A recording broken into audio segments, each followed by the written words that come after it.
In his proposal, Aaron Cheruiyot argues that Nairobi City is a focal point for development, headquarters for international organs, and numerous embassies, and a strategic hub for business to be left under the management of a governor.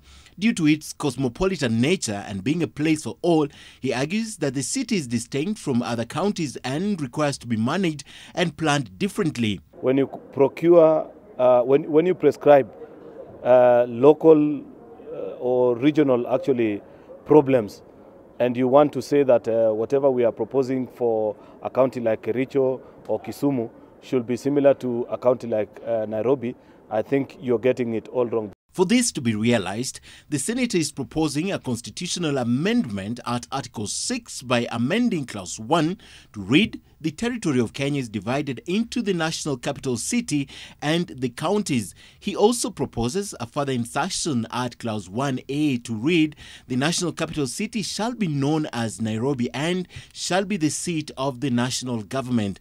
1B also to be amended to read, "The President shall, in exercise of the powers conferred upon him, appoint for Nairobi Capital City a Cabinet Secretary who shall exercise such powers and perform such functions as may be delegated to the Cabinet Secretary from time to time by the President." This will make not only a city without representation, but also the only territory where taxpayers are not directly represented. If you walk out of Parliament today and ask the citizens of Nairobi who live here on a daily basis, what are the 5 major problems that you continue to face on a daily basis, you'll realize that number 1, they'll talk about traffic, they'll talk about security, they'll talk about water, and these are not needs that can be addressed by a body called a county government. The Senator is, however, not the first one to come up with such a proposal. In 2016, former Murang'a Senator Kempi Gitura also proposed a law to scrap Nairobi County and revert its leadership to the national government. This proposal opened a war front between Jubilee and CORD at the time.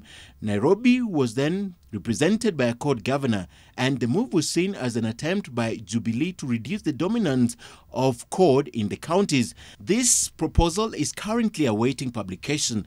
It will then be presented to the House for the first reading. It is said to have been approved by the Justice and Legal Affairs Committee of the Senate.